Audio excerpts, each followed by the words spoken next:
Welcome to a Legendarium special about the mutiny on the Battleship Potemkin. In this episode, we will learn about the 1905 rebellion that became one of the most infamous mutinies in nautical history.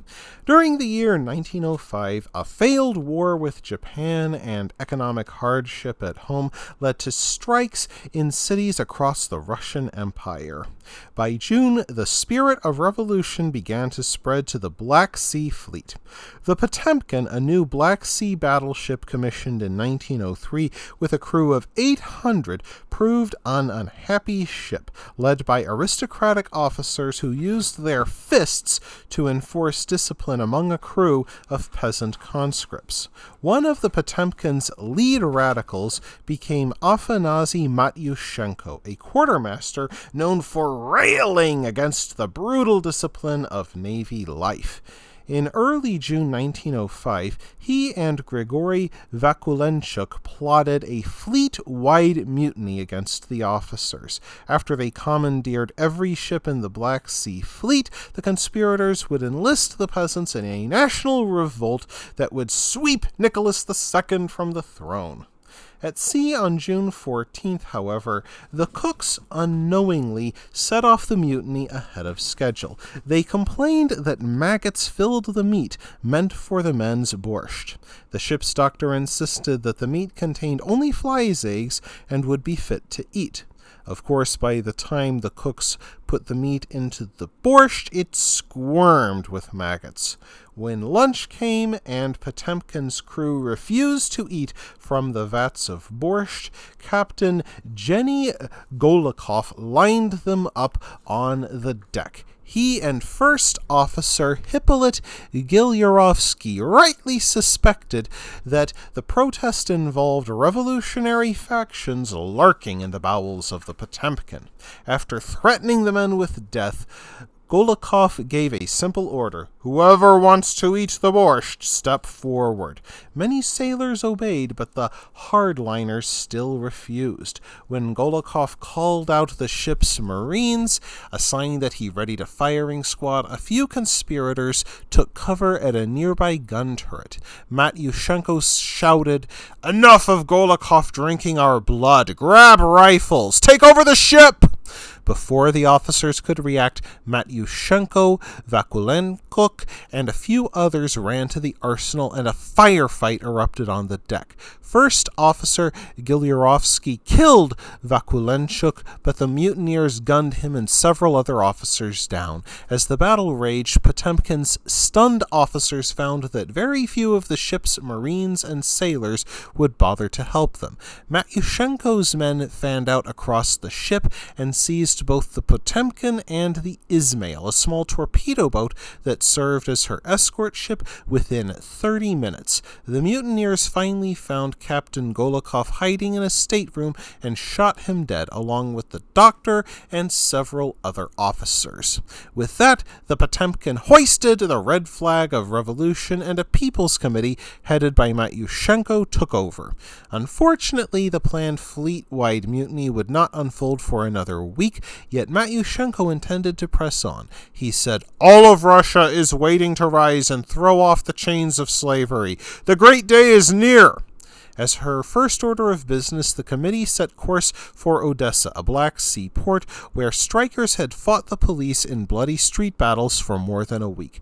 There they planned to stock up on supplies and spread the revolution. People began to gather at the waterfront after the Potemkin arrived in the harbor on June 15th at 6 a.m. An honor guard brought Valenchuk's body ashore and placed it on a bier close to a flight of steps. A paper pinned on the corpse's chest read, "This is the body of Valenchuk, killed by the commander for having told the truth. Retribution has been meted out to the commander." Citizens brought food for the sailors and flowers for the bier. As the day wore on and word spread, the crowd swelled. They listened to speeches, sang revolutionary songs, and drank lots of vodka. People began looting warehouses and setting fires until much of the harbor went up in flames. Meanwhile, the governor received orders by telegram from Nicholas II to take take firm action. The emperor said, "Each hour of delay may cost rivers of blood in the future." To stop those rivers of blood, Nicholas II wanted other rivers of blood. Troops went to the harbor in the evening, assumed positions, and at midnight opened fire on the packed crowd. An especially gruesome scene unfolded on the Richelieu steps, where mounted Cossacks cut a bloody swath through the crowd with their sabers. More than 2,000 died and 3,000 suffered serious wounds. Meanwhile, the sailors on the Potemkin only fired a few shots for fear their guns would hit the crowd. Afterwards, the Potemkin left port, and she sailed towards the Black Sea Fleet, which remained loyal to the emperor so far.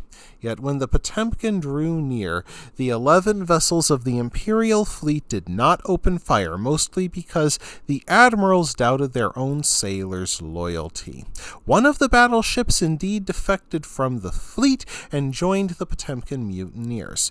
Both ships returned to Odessa, but imperial loyalists among the second ship's crew prevailed and left the Potemkin alone once more. It seemed that the fleet-wide mutiny hoped for by the radicals would not come to pass, and Potemkin could not remain in Russian waters, so she left for the Romanian port of Constanta.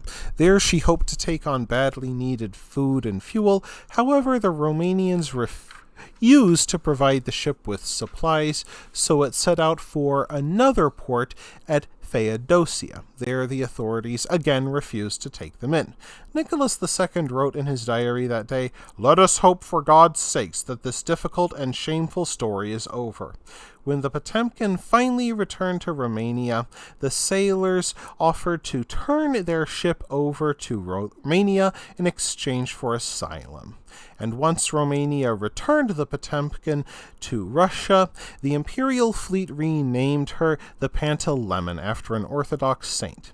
Back in Romania, the royal government returned the ringleaders of the mutiny to Russia, where they faced trial.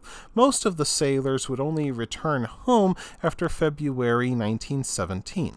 Matyushenko became something of a celebrity revolutionary and even met with Vladimir Lenin in Switzerland. As for the newly rechristened Pantaleimon, it accidentally sank a Russian submarine in 1909 and fought against the Ottoman Navy during World War I. After the war, the ship fell into the hands of the Russian communists, who turned the by now obsolete battleship into scrap metal. Thus, while the events of the Battleship Potemkin have captured the world's imagination for a century, it ultimately had little impact upon the events in 1905 or 1917. That wraps things up for this episode of the Legendarium. I hope you enjoyed it. If you did, press like. If you want to see more, press subscribe. And if you've got anything to say, let me know in the comments section. Thanks again for joining me, and I hope that you have a great rest of the day.